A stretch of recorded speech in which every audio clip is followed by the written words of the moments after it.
Então, boa tarde, pessoal. Algo muito estranho costuma acontecer quando eu decido fazer uma palestra sobre Jung. Eu passei a semana preparando essa palestra, né, imerso em meus pensamentos, enquanto isso a alma trabalhava para frustrar os meus planos.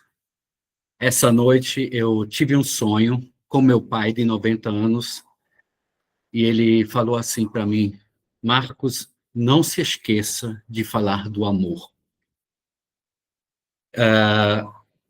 Eu não gosto de falar do amor.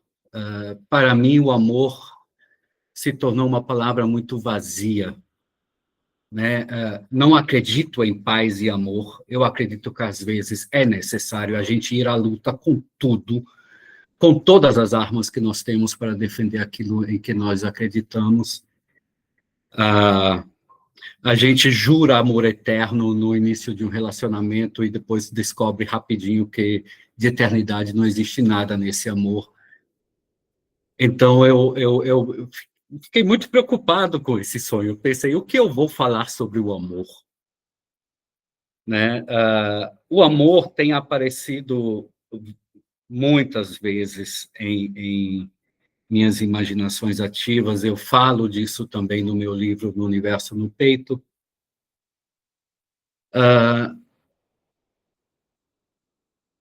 E eu descobri que para mim faz mais sentido a gente falar sobre aspectos do amor, né?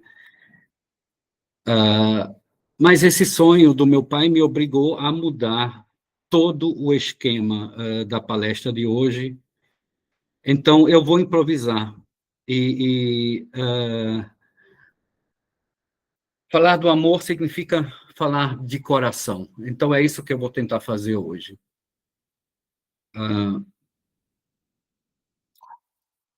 Na semana passada, a gente falou sobre a necessidade de entrar na solidão para encontrar a alma, né? E na solidão, então, a gente é confrontado com as imagens. E hoje eu queria falar um pouquinho sobre a entrega às imagens, né? E inicialmente tinha pensado em falar de um ponto de vista um pouco mais prático, né? O que nós precisamos fazer para a gente conseguir se entregar às imagens? Mas aí hoje, depois desse sonho, eu percebi que entrega é um aspecto do amor, né?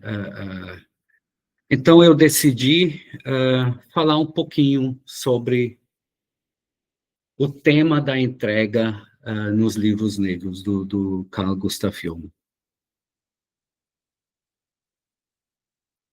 E nos livros negros existem passagens muito intensas, muito lindas e cheias de símbolos, em que Jung encontra Elias e Salomé. Eu não sei se todos vocês estão familiarizados com essas figuras da Bíblia. Elias era um profeta de Israel do século IX a.C.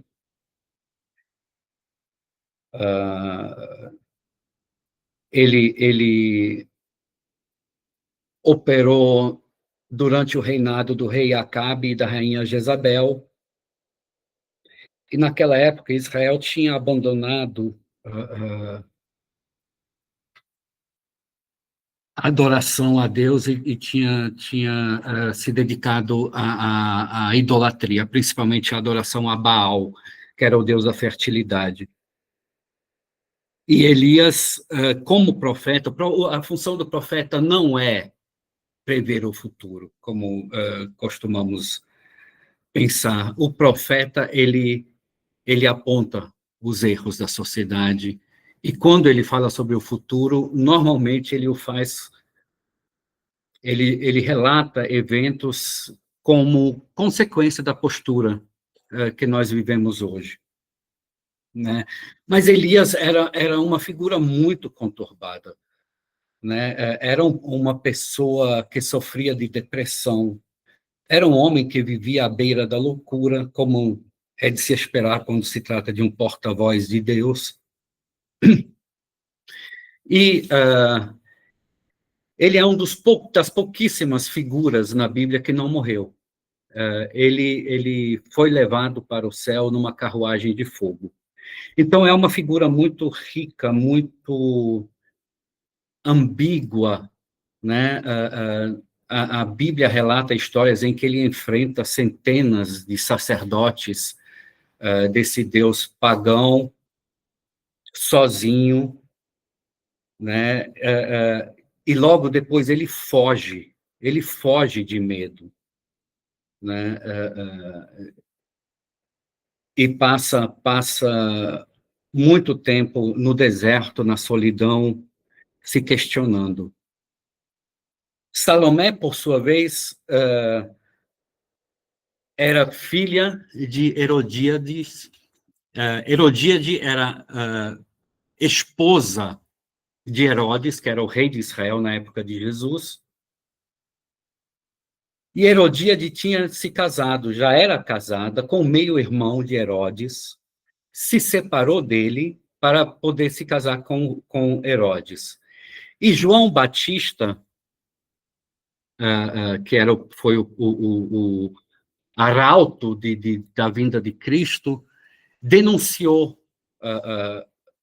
Herodíade e Herodes por esse casamento que na época era considerado incestuoso e adúltero. E Herodíade não gostou nada disso. Então, durante um banquete, ela fez com que Salomé dançasse na frente de Herodes, e Herodes ficou tão encantado com a beleza de Salomé que ele lhe concedeu qualquer desejo. E a pedido de Herodíade, da mãe, Salomé pediu a cabeça de João Batista. E foi assim que João Batista morreu. Eu vou ler um trecho um pouco mais longo dos livros negros para vocês conseguirem sentir um pouco a riqueza desse encontro de Jung, desse primeiro encontro de Jung com Elias e Salomé, essas duas figuras da Bíblia. Aliás, esses encontros na imaginação de Jung são ricas de simbolismo, riquíssimas em simbolismo bíblico. Então, Jung escreve: por mais que eu resista, é necessário que eu retorne para a profundeza, para o lugar do tormento. Tudo me aponta para isso. Não devo me importar com o que trarei de lá. Sei porque tenho medo miserável, as noites insones, a dilaceração do próprio coração. É isso que me assusta. É quase uma repugnância física que me detém. Mesmo assim, é necessário. Toda a escuridão, névoas negras me cercam. Percebo, já estou deitado em negra profundeza, apoiado em uma pedra, pedregulho rochoso ao meu redor.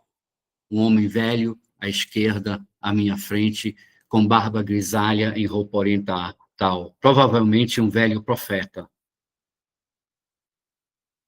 Sua destra está estendida como se estivesse ensinando. Aos seus pés, uma grande serpente negra. Obedeço, nenhuma resistência.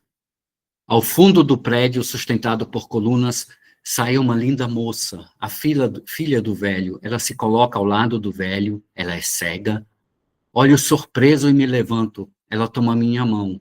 Vamos até a casa ao pé de altas escarpas. Atrás de nós segue a serpente. No interior, um monumento indeterminado, um tapete num saguão sombrio. Numa mesinha preta, um cristal claro, cor de água, do tamanho de um punho, que me atrai. Ele irradia luzes coloridas. Uma grinalda de raios coloridos envolve todo o meu campo de visão. Nele, Eva sob a árvore, a serpente. Agora, um mar maravilhosamente preto-azul, costa rochosa, passa um navio com velas vermelhas, Odisseu e seus companheiros. No fundo, a imagem de um cartaz, um velho com uma criança. Olho para dentro do saguão, objetos reluzentes, armas, pedras preciosas. Nas paredes, no fundo, um jardim maravilhoso com sol, luz e sol brilhante. Saímos. Arbustos floridos de romã, um poço umbroso. O velho diz: Conheces minha terra? Sou um estranho e tudo me parece estranho, receoso como um sonho. Posso perguntar-te quem és? Sou Elias, e esta é a minha filha Salomé, a filha de Herodíades, a mulher sanguinária. Por que julgas tão rudemente? Vês que ela é cega, é minha filha, a filha do profeta. Qual milagre vos uniu? Nenhum milagre, foi assim desde os primórdios. Minha sabedoria e minha filha são um. Estou estarrecido e não consigo compreender. Pensa, Elias, o profeta, e Salomé, a dançarina infame e assassina. A cegueira dela fez de nós companheiros eternos, fez de nós pai e filha. Perdoa minha surpresa, creio estar no submundo. Esta é a casa dos sonhos, ou melhor, não dá um nome a ela. Salomé, voltada para mim, diz: Tu me amas? Eu me assusto, todo o sangue se concentra no coração. Como posso te amar? Como podes perguntar? Vejo uma única coisa, é Salomé, um tigre, e tens o sangue do santo em tuas mãos. Como poderia te amar? E ela responde: Tu me amarás. O pavor me agarra pela garganta. Eu amar-te? Quem te dá o direito a tais pensamentos? Eu te amo. Larga de mim, tu me apavoras, besta. Eu não a amo, eu a temo, meus joelhos tremem. E uma voz diz: Nisto reconheces a força divina dela. E Jung se pergunta: Devo amar Salomé?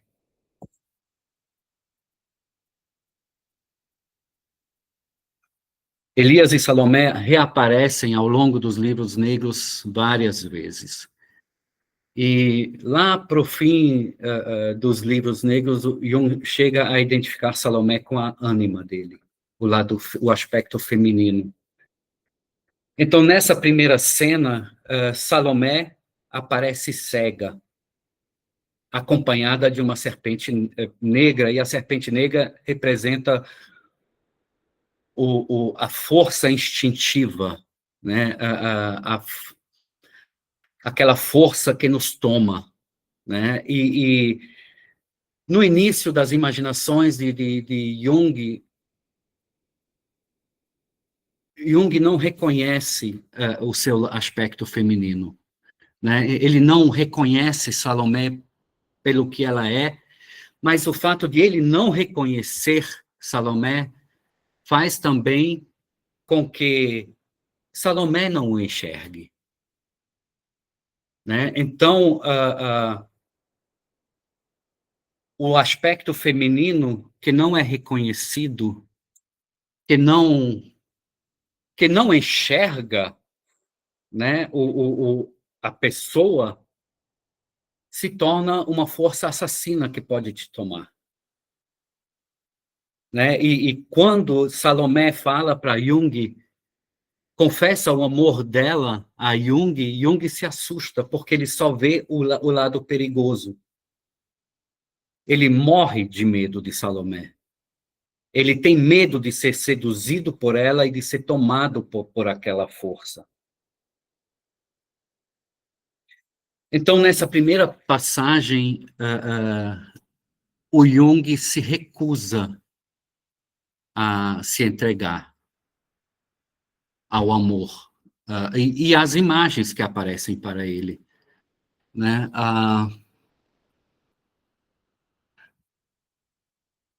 Eu acredito que aqui essa recusa de Jung é uma parte muito importante no processo da imaginação ativa. Às vezes, a alma nos confronta com imagens que a gente não consegue entender naquele momento e que nos assustam, né?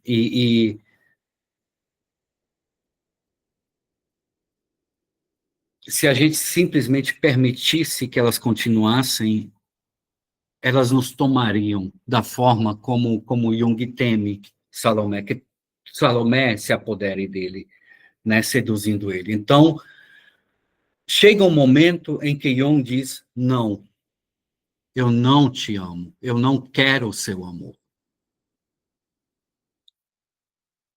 O interessante agora é que quando Jung reencontra Elias e Salomé, a situação já muda. Mais uma vez, Jung desce para aquele lugar e lá ele encontra Elias. E o velho permanece em silêncio por muito tempo. Um fardo sombrio pesa sobre mim. De repente, Salomé entra na sala e coloca seu braço em meus ombros. Ela deve acreditar que sou seu pai, em cuja cadeira pareço estar sentado. Não ouso falar, nem me mexer. Ela diz, eu sei, tu não és meu pai. Tu és filho para mim, e eu sou tua irmã. Tu, Salomé, minha irmã, era este o teu encanto terrível que exalavas, aquele pavor sem medida de ti, de teu toque? Quem foi nossa mãe? Salomé responde, Maria. É um sonho infernal, Salomé, Elias, Maria, nossa mãe. Que loucura espreita em tuas palavras. A mãe do nosso Salvador, a nossa mãe. Hoje, quando eu ultrapassei vosso limiar, eu intuía calamidade. E, ai, aconteceu. A dúvida dilacera meu coração. Estás fora de ti, Salomé. Tu, Elias, guardião do direito divino, dize-me, é uma magia diabólica dos rejeitados? Como ela pode dizer tal coisa? Ou estão os dois fora de si? Eu estou fora de mim. Vocês dois são símbolos e Maria é um símbolo. Estou apenas confuso demais para vos compreender agora. Então Elias responde, tu ousas chamar-nos símbolos com o mesmo direito com que podes chamar símbolos os teus próximos, se assim o quiseres.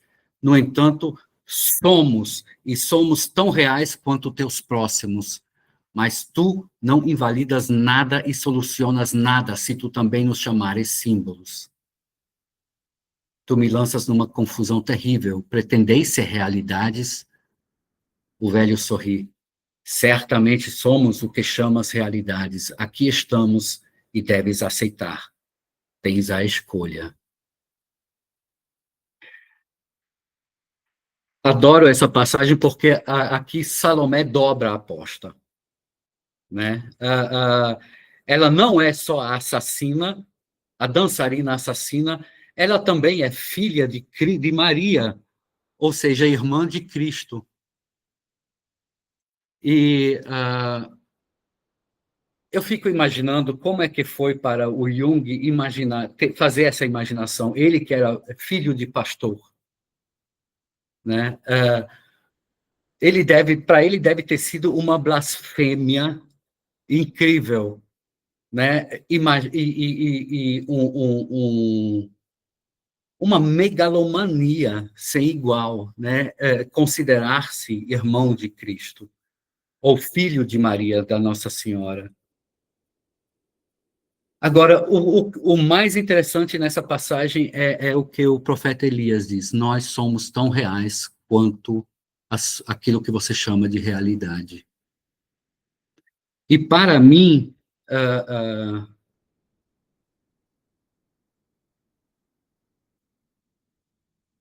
isso traz uma dica muito importante para como fazer imaginação ativa. Quando as imagens surgem, né, a primeira reação de muitos é: mas isso é só um produto da minha mente.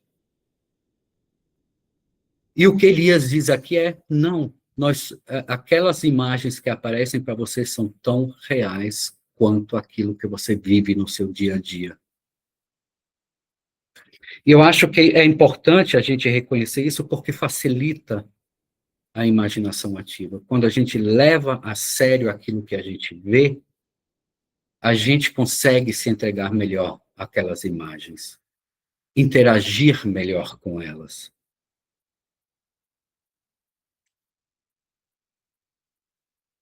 Agora, o cúmulo do encontro de Jung com Elias e Salomé acontece no próximo encontro. Depois de passar a conversar algum tempo com Elias e ter algumas visões, Jung relata: vejo a cruz, o descimento da cruz, a lamentação. Ou seja, ele vê a cena da crucificação de Cristo, como Cristo é retirado da cruz, e a lamentação dos que estão tão próximos. Como é tormentosa essa visão. Eu não quero mais. E uma voz diz: é preciso. Vejo a criança, em sua destra, a serpente branca, na mão esquerda, a negra. Vejo a montanha verde, nela a cruz, e rios de sangue fluem do cume da montanha. Não posso mais, é insuportável. E a voz repete: é preciso. Vejo a cruz e nela Cristo em sua última hora e em seu último tormento. A serpente negra se deitou em torno do pé da cruz. Sinto que em torno de meus pés enrolou-se a serpente do profeta e ela os encerra firmemente. O profeta me olha com olhar flamejante. Estou em seu poder e estendo os meus braços como que enfeitiçado. Da direita se aproxima Salomé. Meu corpo já está todo envolto pela serpente e parece-me que tenho o rosto de um leão. Salomé diz: Maria foi a mãe de Cristo. Entendes agora? Vejo que um poder terrível e incompreensível me obriga a imitar o Senhor em seu último tormento. Mas como poderia ousar chamar Maria a minha mãe? Tu és Cristo. Estendo os braços como um crucificado, meu corpo está forte e terrivelmente abraçado pela serpente. Elias me olha com olhos flamejantes. Tu, Salomé, dizes que eu sou Cristo? Tenho a sensação de estar sozinho numa alta montanha com braços estendidos e enrijecidos. A serpente aperta meu corpo em seus terríveis anéis e meu sangue jorra de meu corpo e desce pelas laterais da montanha. Mas estou novamente diante do cristal, ainda em mesma postura. Salomé, e agora essa é a cena mais linda, Salomé se agacha aos meus pés e os envolve com seus cabelos pretos. Por muito tempo permanece assim. Então ela exclama: vejo luz. E realmente ela vê, seus olhos estão abertos. A serpente cai do meu corpo e, cansada, fica deitada no chão. Eu passo por cima dela e me ajoelho aos pés do profeta, cuja figura inteira brilha fortemente. Ele diz: tua obra aqui está consumada. Virão outras coisas das quais agora nada sabes. Mas procura incansavelmente e, sobretudo, escreve fielmente o que vês. Salomé olha, como que em êxtase, para a luz que irradia do profeta. Elias se transforma em uma chama de luz branca, brilhante, e a serpente se deita aos pés da chama. Salomé está ajoelhada diante da luz em maravilhosa devoção. Lágrimas jorram dos meus olhos. Saio às pressas para a noite, meus pés não tocam o chão, esta terra estranha, e tenho a sensação de me dissolver no ar. Estou de volta, algo se completou. Parece-me que trouxe comigo uma certeza e uma esperança.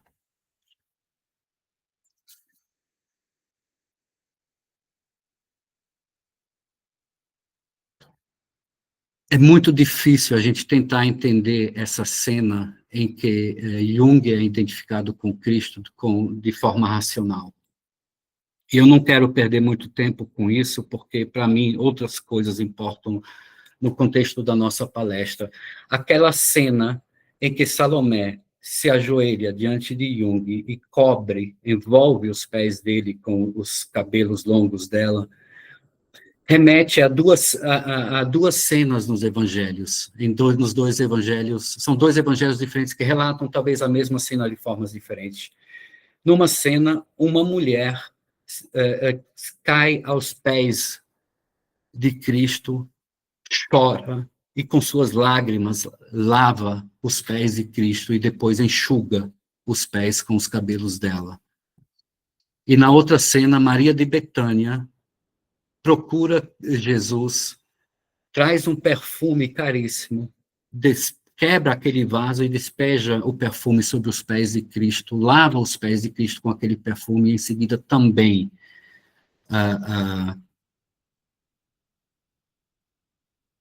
seca os pés de Cristo com seus cabelos. Essa cena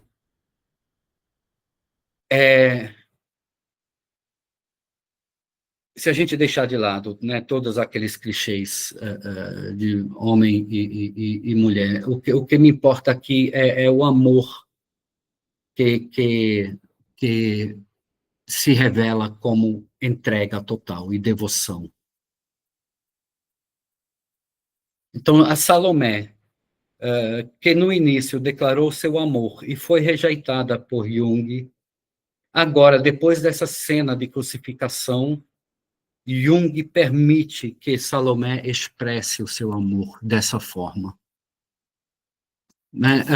E para mim, essa cena de cabelo tem um valor muito, muito grande, porque eu tive uma imaginação em que os cabelos também apareceram. E eu relato essa cena no meu livro também. E foi assim, num dia sem data, nas colinas sobre o mar, cortei meu cabelo. Era cedo de manhã, havíamos tomado café em silêncio, atentos ao eco do diálogo que havíamos travado na vastidão infinita da nossa pele naquela noite. Então passaste a mão em teu cabelo e o agarraste, assim como eu o tinha agarrado para não mais soltá-lo durante toda a noite. Mas havia uma tristeza em teu movimento. Tua mão deslizou até as pontas dos cabelos e hesitaste antes de soltá-las. Foi aí que cortei meu cabelo e passei o dia atando o meu ao teu, um fio por vez. E eu não me importei com o passar das horas, não me importei com o sol que ao meio-dia invadiu as sombras, não me importei com o vento da tarde que dificultou meu trabalho. Quando caiu a noite, teu cabelo havia se transformado num manto com o qual cobriste os meus ombros. Passamos a noite seguinte por trás desse véu. Então, o cabelo é um símbolo de feminilidade e de sensualidade, né? E a cena em que Salomé envolve os pés de Jung com os cabelos dela mostra que a ânima que ela representa perdeu aquele terror que transmitia no início, né? Aquele aspecto feminino que ameaçava seduzi-lo e se apoderar dele, agora se transformou em uma qualidade que ele consegue aceitar. E o interessante é que não só agora Jung aceita Salomé, Salomé consegue abrir os olhos e enxergar. O que também é muito interessante nessa cena é o finalzinho, onde o Jung comenta: estou de volta, algo se completou. Parece-me que trouxe comigo uma certeza e uma esperança.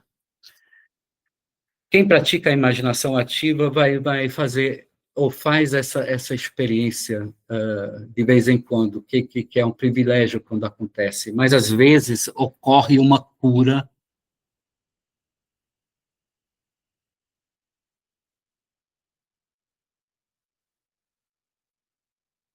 é muito difícil de explicar o que acontece, mas às vezes basta você ver as imagens para ser curado. Você não precisa entendê-las. né? Eu acredito que naquele momento Jung não entendeu aquela cena. Ele não entendeu o que significava aquela identificação com Cristo. Mas algo naquela cena se completou e deu esperança a ele.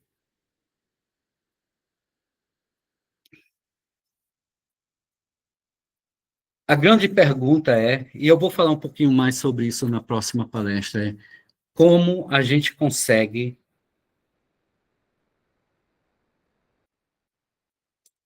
se entregar às imagens a ponto de conseguir fazer uma imaginação como essas que a gente viu hoje de Jung, né? Eu acredito que parte da resposta seria o amor, né? Um amor que se entrega. Se a gente levar a sério as imagens que aparecem e a gente amá-las como uma realidade tão real quanto aquela que nós chamamos de dia a dia, né, de vida desperta, eu acredito que elas também nos levam a sério e começam a interagir e a se revelar a nós. Eu queria encerrar essa palestra, e depois a gente vai abrir para perguntas. Eu queria encerrar essa palestra com um pequeno texto que eu escrevi com base numa imaginação ativa e que também tá no meu livro, mas eu preciso, né, obedecer ao pedido do meu pai, e por isso vou falar do amor nesse último texto. O texto chama A Pedra de Timbuktu. Se vocês quiserem, fechem os olhos e simplesmente permitam que as imagens venham para acompanhar esse texto. Os mestres do Alcorão da Universidade de Sancoré afirmam que só Deus é capaz de amor verdadeiro. Alegam que é preciso contemplar a beleza do único para sentir o aperto no coração quando ele se lembra de nós, explicou-me a rainha de Timbuktu, enquanto meus colegas pesquisadores se fartavam à mesa real. Eu não estava com fome. A rainha nos tinha convidado, pois queria saber dos costumes e hábitos do povo da nossa distante terra natal. O que achas disso? Perguntou-me a rainha. Escolhi minhas palavras com cautela, não quis ofendê-la contrariando os sábios de sua cultura. Pedi um minuto para refletir. Pensei nos amores que eu tinha vivido ao longo da minha vida e percebi que não precisaria mentir. O amor, respondi finalmente, é uma coisa furtiva. Quando acreditamos ter encontrado o amor verdadeiro, ele nos escapa e voltamos à estaca zero.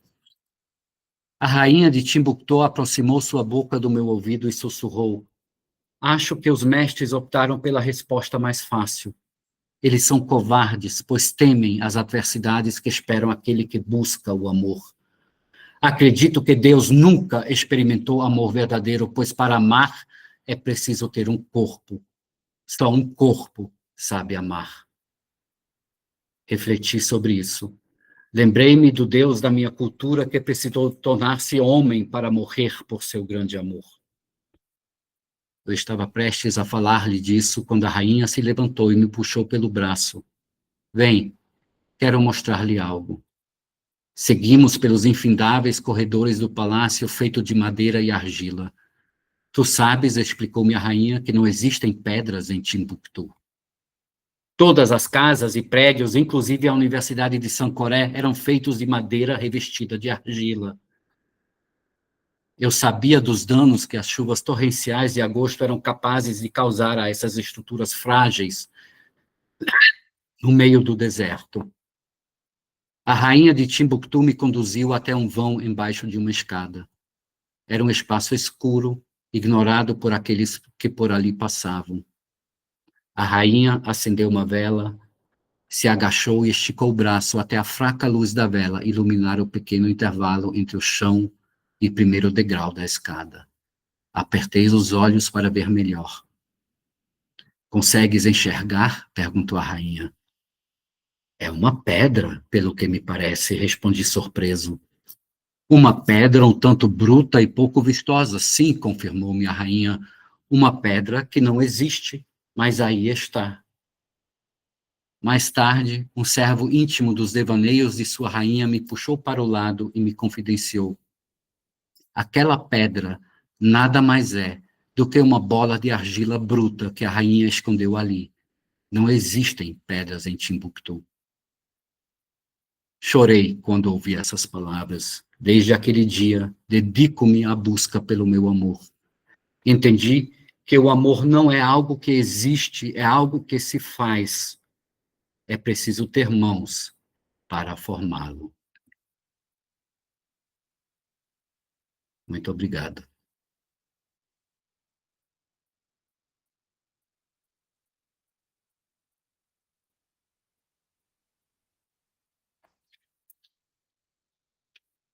Alguma pergunta? Algum comentário?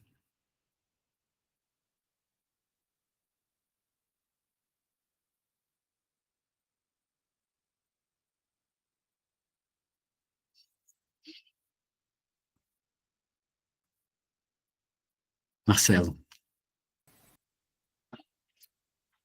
Eu fiquei pensando, Marcos, naquela ideia que a gente já tem conversado bastante, né, sobre a ideia sufi de que o amor é um fator de reconhecimento da verdade. Então, o amor não só como uma questão de sentimento, mas justamente como um fator de reconhecimento da realidade. Você pode pensar um pouco isso, trazer um pouco disso dentro da imaginação ativa?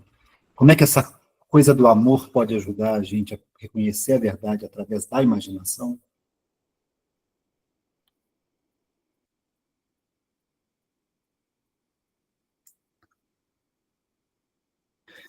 No encontro da confraria na segunda-feira, a gente falou um pouco, conversou sobre né, o que faz, o que nos leva a suportar, né, esses tormentos dos quais o de Jung é apenas um exemplo. Né? Por que Jung descia vez após vez, durante décadas? Porque ele fazia essa descida sabendo que as imagens que ele veria o levariam praticamente à loucura, né? Sabendo que ele ia passar por um tormento. E eu acredito que um aspecto do amor é a curiosidade, né? O que nos faz querer descobrir o mundo quando nós somos moleques, quando somos crianças? É uma curiosidade infantil, maravilhosa, que ama viver, que ama descobrir as coisas. Né? E eu acredito que esse aspecto da curiosidade, porque a curiosidade nada mais é do que a busca por uma verdade, é querer saber como são as coisas. Né? Só que a energia por trás da curiosidade é muito diferente do que um mero interesse intelectual. E eu acho que a curiosidade é um instrumento fantástico na imaginação ativa. Né? De você querer descobrir o que significa aquilo, querer descobrir a riqueza daquelas imagens que aparecem. E a curiosidade ajuda a se entregar às imagens. Né? A curiosidade se aproxima com uma mente aberta, não com um coração fechado, mas com o coração aberto que quer conhecer, que quer interagir. Tiago. Oi, Marcos, tudo bom? Muito bom estar aqui, é o segundo encontro que eu participo. E eu queria, isso que você trouxe, né, desse descobrir o significado das imagens, né? E hoje foi interessante porque você trouxe um contexto para a gente de quem são aquelas imagens fora ali da imaginação do Jung, mas, né, trazendo as histórias bíblicas delas. Depois você trouxe algo sobre o cabelo também, né? O que poderia significar aquilo. E aí eu queria entender assim, como que a gente, apesar da experiência, né, eu entendo a imaginação ativa como um ato da experiência em si, que ela tem um efeito sobre a gente pela própria experiência, independentemente da gente compreender assim, com o intelecto sobre aquilo que está acontecendo, mas eu acho que tem uma parte também que é de trazer para a consciência aquilo, né? Da mesma maneira que o Jung trabalha nos sonhos, né, da interpretação, como que a gente faria isso também, usando o mesmo método, o método de comparativo, de amplificação, para ir enriquecendo essas imagens até que a gente consiga entender o significado delas? Ou é só a experiência em si? Como que você entende isso? Não, eu acredito que o trabalho com a imaginação ativa ocorre em vários níveis, em várias etapas. E cada etapa traz algum tipo de cura. Eu acredito que o momento da experiência é mágico, porque você não entende as imagens, você não entende o que está acontecendo, mas você entende que algo está acontecendo e que aquilo é bom, mesmo que as imagens sejam tão fortes quanto aquelas que a gente ouviu hoje. Né? Mesmo que você tenha que passar por uma experiência de morte violenta, em algum nível aquilo te conecta ou te libera alguma energia. Depois da imaginação, eu sempre falo, guarde as imagens no peito. Fique com elas. Não reflita sobre elas, mas fique com elas. Em algum momento, ela volta a se manifestar.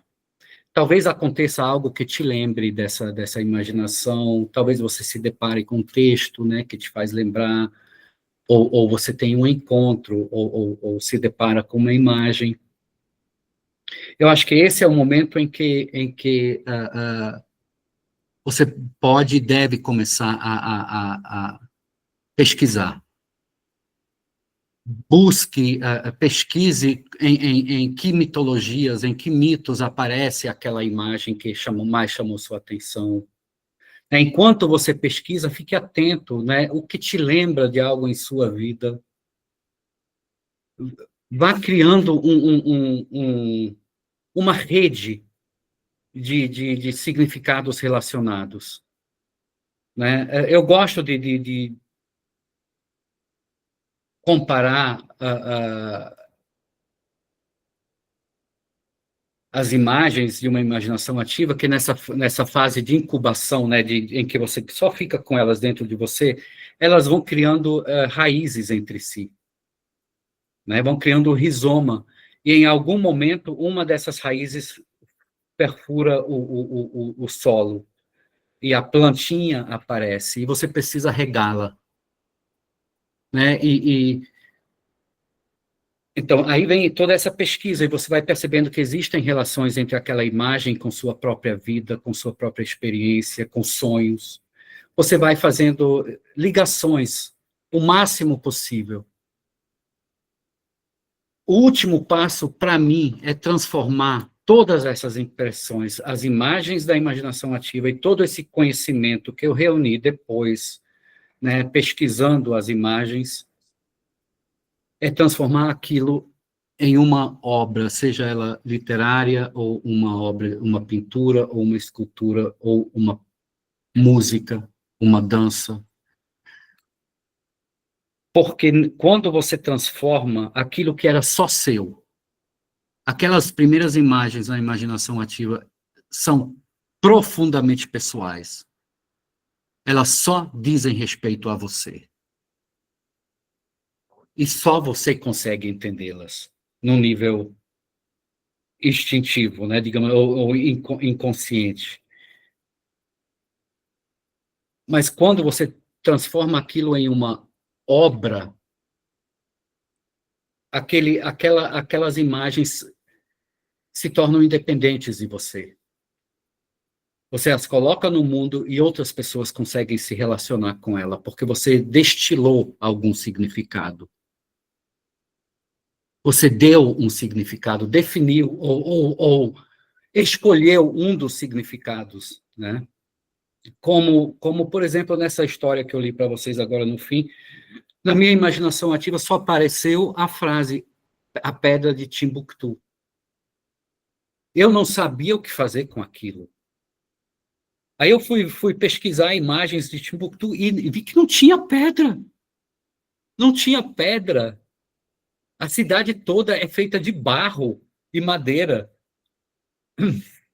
E eu levei mais de meio ano para chegar nessa conclusão, né? E é esse, para finalizar, né, o sonho do meu pai. Esse é o amor que eu acredito. É o amor que faz. Eu não acredito que o amor como palavra em si tenha qualquer valor. Para mim é uma palavra vazia, né? Eu acredito que o amor, ele vem a existir no momento em que você o vive, de qualquer forma que seja. Cristina. Bom, muito lindo. E aí, voltando lá, Marcos, no que você falou, que achei muito bonito, que o amor não é algo que existe, é preciso ter mãos para formá-lo. Aí eu fiquei aqui pensando que às vezes também vem de uma necessidade externa inesperada. E que eu acho que ele é muito vivencial, através de ações. Aí, assim, aquilo que eu coloco da minha experiência diante da doença lá do meu filho, eu começava a ficar, e agora, o que eu faço? E agora, o que eu faço? E eu comecei a ter essas imaginações, ou a vozinha que fala no meu ouvido, né, como eu brinco, e foi abrindo os caminhos, e eu fui acreditando. De alguma forma, eu fui acreditando e falando, bom, será que essa é uma dica? É uma opção? Vou tentar, vou fazer. Então, às vezes, eu acho que, assim, para o Jung, ele coloca muito um trabalho interior, né? Que ele estava em busca, mas, às vezes, até te cai no colo um fator externo e essa busca acontece sem você pensar, sem imaginar, sem eu conhecer Jung, sem intuitivamente. E aí, depois, estudando Jung, fazendo esses cursos, que eu vejo, eu vou voltando à fita e falo, nossa, isso aconteceu comigo, isso aconteceu comigo. Eu acho, é muito incrível. Então, acho que, assim, pode ter opções de caminho, né? Como você falou, são aspectos diferentes do amor e vêm de forma diferente, né? E aí eu vejo que o que eu fazia era meio que... Eu não sei se é imaginação ativa ou se é a minha vozinha que falava comigo, entendeu? Mas eu acho que nesse sentido, sim. E eu ia buscando o significado daquele sonho, daquela visão, daquela mensagem, e tentar realizar concretamente em ação o que fazer. Mas você concorda comigo que é fazendo que você passa a acreditar no poder do amor? Sim, total, total. Né? Porque Adorei sua frase aqui. você relatou Fiquei tantos emocionada. exemplos, né? Você relatou tantos exemplos, né, do tratamento de seu filho, que para mim parecem milagres, né? E quem efetuou esse milagre foi o amor, ou a ação, né, Sim. pelo amor. Não, eu não acho que parece, eu tenho certeza, com um diagnóstico cravado dos médicos, 2 a 5 anos de vida, nada mais a fazer. Para quem não conhece aí, meu filho tem ela e está há 17 anos e vive super bem e trabalha e é ativo. Então foi realmente revelações, assim, indo atrás, porque era um desespero no primeiro momento, não ter o que fazer, não dá. Eu de manhã falava, meu Deus, me levanta, o que que eu faço? E é incrível como eu fui à noite, eu sempre tinha sonhos, visões, vozinhas que me falavam o que fazer. Dia seguinte acordava, ia atrás, ia fazendo, ia procurando, ia pesquisando, tudo sozinha. Uhum.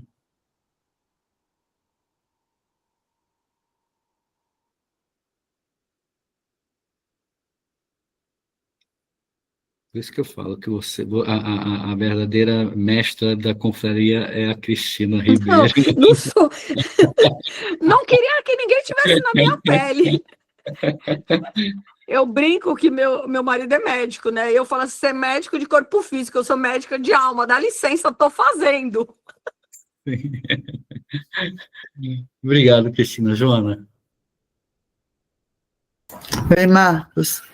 Marcos, eu queria que você falasse um pouquinho, me gerou assim um incômodo ela mostrar a pedra, né, numa cidade que não tinha pedra, que na verdade era o barro ali que ela fez com a mão.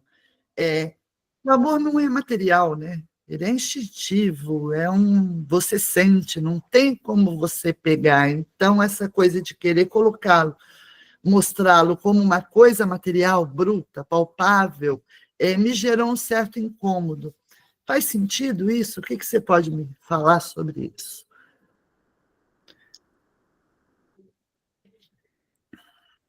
Na verdade, a rainha nunca afirma que aquela pedra é o amor. Né? Essa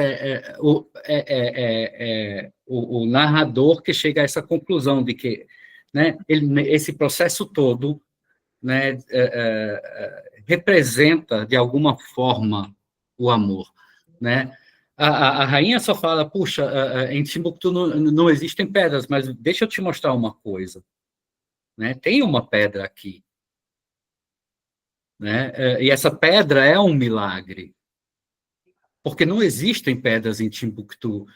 E aí depois vem um servo e fala pro narrador que aquilo é mentira, aquilo não é pedra, é barro. Né? Que a rainha, por alguma brincadeirinha que ela estava fazendo lá, ela escondeu embaixo daquela escada. Só que o narrador ele entende que isso é um símbolo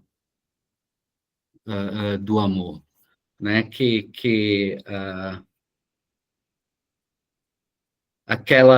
Aquela coisa que não existe precisa ser feita. O que Eu, existe porque acho que é uma busca do ser humano querer explicar o amor sempre, né? sim. E acho que é meio inexplicável, né? A gente E a gente quer acreditar que ele existe como uma quer dar força. uma forma para ele que não tem, são várias formas, né? Cada um tem a sua forma de amar. Sim, numa outra imaginação, uma figura feminina me disse: o amor é aquilo que você decide que seja. Né? O amor vai ser tão pequeno ou tão grande quanto você quiser, ou você é capaz de viver. Obrigada. Patrick. Oi, boa tarde, pessoal. Meu nome é Patrick, sou estudante de psicologia do quarto período. Eu entrei na faculdade, né, já querendo futuramente especializar em Jung, né? O encontro com Jung foi uma coisa muito significativa porque veio de encontro a respostas que eu já buscava, intuições que eu já tinha desde quando eu era criança, né? Uma busca muito, como é que se diz? Uma busca que eu tenho aí muito íntima, assim, né? Enfim, foi buscando, né, por orientação, né, uma aproximação com esse campo do conhecimento que eu cheguei até essa palestra aqui, foi uma recomendação de um psicólogo junguiano que eu conheci. E, primeiramente, gostaria de agradecer, né, por estar aqui e tudo mais, por estar participando. E eu tenho uma pergunta que foi uma dúvida que me surgiu aqui, né, quais considerações, né, vocês teriam a fazer sobre pessoas que têm o caso de a fantasia, né, nesse contexto da imaginação ativa? É isso aí. Eu não entendi a pergunta, Patrick. Ah, então, desculpa. Então, as pessoas que têm condição de afantasia, né, que ela diz que elas não conseguem imaginar e tudo mais. Sim. Então, como seria no caso, como se daria a imaginação ativa no caso desse tipo de pessoa que tem essa condição? Marcelo, você quer responder? Porque eu não sou psicólogo, Patrick.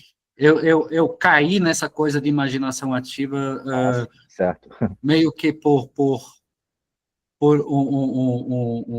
uma ocorrência milagrosa aí na minha vida. Você pode me ajudar, Marcelo? Claro. Acho que eu vou trazer 2 exemplos assim que a gente pode pensar isso. O primeiro é a questão de que a imaginação ativa e a todas as outras formas de imaginação que a gente trabalha, a gente diz constantemente, a imaginação não é sinônimo de figura, não é sinônimo de imagem visual. E nós temos pessoas que vão estar, ao invés de ver uma imagem diante, com os olhos fechados, da sua visão interna, vai ouvir, vai pensar, vai intuir, vai fazer de diversas formas. Então, a gente tem pessoas que não veem imagens, mas constroem histórias, constroem vozes, constroem várias outras formas de relação com esses elementos internos que aparecem na imaginação ativa. A imagem é uma delas. Só que como a gente usa, né, o nome imaginação ativa e acaba associando, tem essa impressão. E eu acho que o outro exemplo é dos exercícios mesmo que a gente faz dentro da confraria, de como que muitas vezes as pessoas acham que não estão conseguindo imaginar, e na verdade estão fazendo imaginações enormes, cheias de detalhes. E não percebem, né? Tá certo. Assim, vocês têm esse canal aqui, né, que vem a partir do canal no YouTube, não é isso? Vocês têm algum outro canal, assim, que atuem, ou que poderia, de repente, sugerir, recomendar, né? Se puder colocar alguma coisa ali no campo de mensagem. Enfim, se tiver alguma outra recomendação, eu agradeço bastante. Você responde, Marcelo? Nós temos também o canal um grupo do WhatsApp, onde nós estamos divulgando essas palestras, nós estamos divulgando todos esses eventos. A confraria, ela é uma organização que trabalha a imaginação e trabalha temas que são associados ao misticismo e a mitologias, aos pensamentos, né, míticos ocidentais. Eu vou passar aqui o endereço do grupo de WhatsApp, para quem quiser participar e às vezes não está participando, pegou só o endereço da palestra de hoje, para vocês poderem entrar, porque a gente vai colocar as informações das nossas próximas atividades e de como que a confraria funciona, tudo mais, dentro desse grupo. Então, eu vou colocar aqui o endereço para vocês poderem entrar no grupo do WhatsApp, tá bom? Perfeito, muito obrigado, hein? Obrigado, Marcelo. Gleide? Olá, boa tarde a todos. Enquanto eu ouvia, eu fui escrevendo algumas palavras, meia desconexas, meia em devaneios, e me surgiu que o amor realiza o impossível. Não tinha pedras, mas ela fez uma pedra. Então, é um milagre, mas é um milagre que exige sacrifício, segredo, sagrado, fé. E enxergar, ainda que cego. Obrigado, Gleide. Eu acho que a gente poderia passar o resto da tarde e da noite conversando sobre o amor, né, e sobre os diferentes aspectos.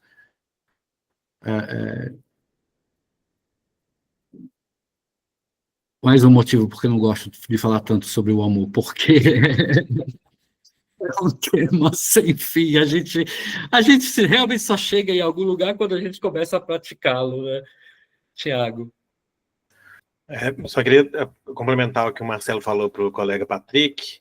É uma sugestão boa de leitura, é a primeira parte do volume 5, né, do Símbolos das Transformações, onde Jung vai falar sobre as duas formas de pensamento dirigido, pensamento fantasia, que ele organiza isso bem, assim, para esse entendimento complementar o que o Marcelo falou, só contribuir aí com a informação. Obrigado. Gabriel?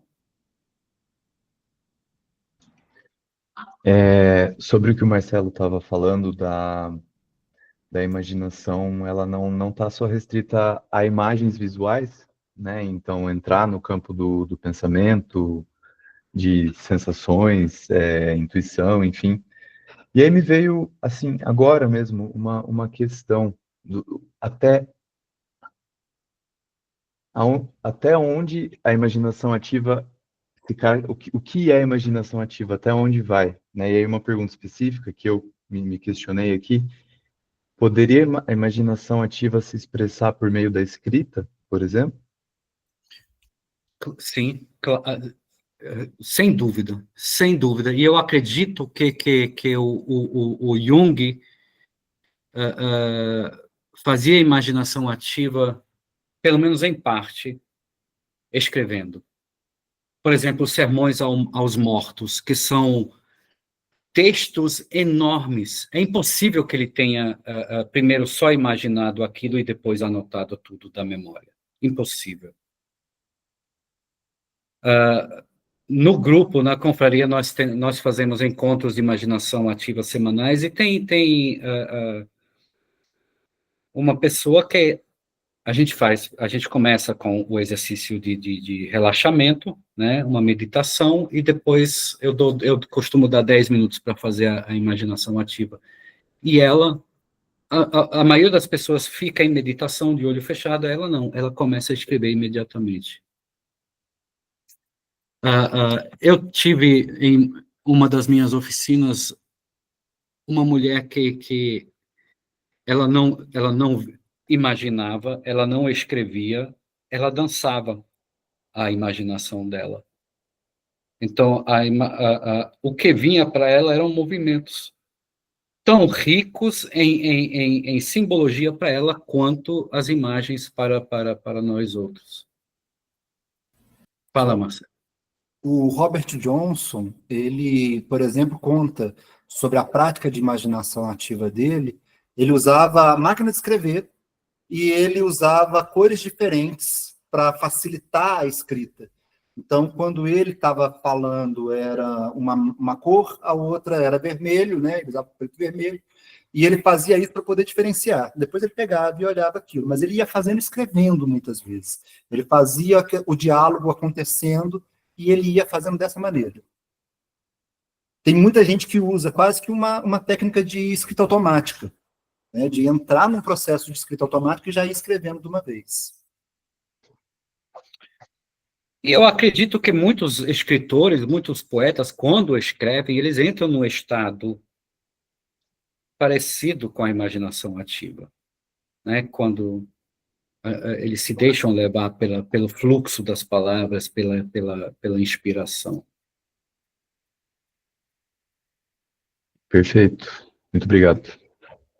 Maria Angélica. Só para encerrar, Gabriel, eu conversei ontem com o Walter Boechat, né, que é um dos analistas junguianos ou foi um dos primeiros aqui no Brasil. Ele também, eu concordo plenamente com ele, não existe uma forma correta de você fazer a imaginação ativa. Eu sempre digo, cada um precisa encontrar o seu jeito, o que mais facilita, sabe, monta um espaço que facilite, lhe permita relaxar, se sentir à vontade, seguro, sem ser perturbado. Use a música de meditação que você preferir, use a técnica de meditação que você preferir, né? Na confraria a gente usa vários métodos, escaneamento corporal, transe, eu gosto muito de usar uma meditação beneditina que o Anselm Grün me ensinou, né? Então, cada um vai descobrindo o que melhor funciona para ele. E depois a imaginação ativa é cada um por si, né? E eu estou lá só para acompanhar e se alguém precisar de ajuda, eu estou lá. Até hoje nunca aconteceu de alguém se deparar com uma situação com a qual não conseguisse lidar. Maria Angélica. Obrigada a todos. Marcos, sempre muito rico, né?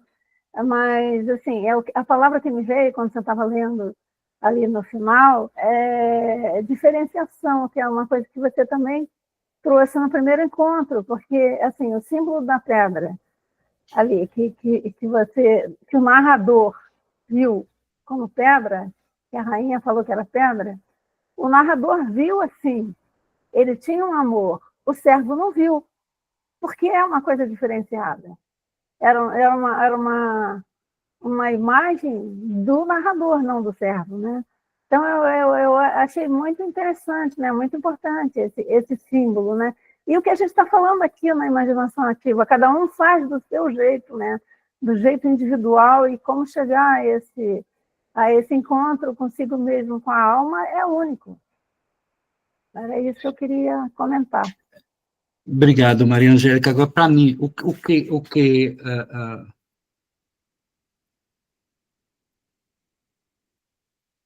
que torna a imaginação ativa, ou separa a imaginação ativa dos outros tipos de imaginação, primeiro, você entra sem expectativa, você não vai buscar uma imagem específica, você não vai buscar uma experiência específica, você se abre para aquilo que a alma quiser lhe trazer.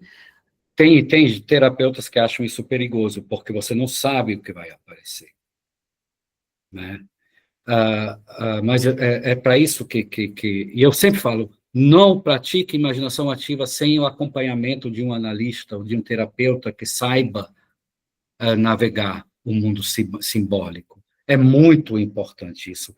Durante o primeiro ano em que eu comecei a praticar imaginação ativa, eu não tive acompanhamento nenhum. E foi terrível. Algumas situações foram terríveis, porque eu não sabia o que significava. E eram imagens muito fortes, né? Mas, assim, e o impulso, a motivação puxa, eu quero conhecer aquilo que a gente chama de alma. Eu quero saber o que é isso, né? E eu quero saber o que ela vai me trazer, para onde ela vai me levar. Eu não me canso de repetir, foi um momento mágico para mim, quando, depois de alguns meses de prática de imaginação ativa, eu tive essa sensação de que a alma caísse em mim, né, de que essa separação entre corpo e alma finalmente foi vencida. Então, para mim, tenha um coração puro, entre na imaginação ativa sem segundas intenções, sem querer tirar algum proveito da imaginação ativa. Simplesmente permita que a alma te conduza para onde ela quer e siga, né? Oi, Patrícia. Oi, Marcos. Só para honrar, então, o pedido do seu pai também, né, que pediu para falar sobre o amor, eu queria falar a importância do amor para os alquimistas. Os alquimistas e Jung, eles não estavam alheio à função do amor no opus alquímico. E no opus é dito que o amor, ele tira o ódio dos elementos, e por isso ele consegue fazer a união de elementos ditos incompatíveis. Então ele tem essa função alquímica, o amor. Só queria falar, isso está no Ab-reação, na página 90. Isso, para quem quiser conferir lá. Muito obrigado, Patrícia. Podemos encerrar por hoje, gente? Na próxima quinta-feira a gente vai falar sobre a parte ativa da imaginação ativa, né? Sobre as possibilidades né, de você interagir com as imagens que aparecem. Então, gente, tenham um ótimo fim de semana, uma ótima sexta-feira e um ótimo fim de semana, e a gente se vê daqui a uma semana. Um abraço. Muito obrigado.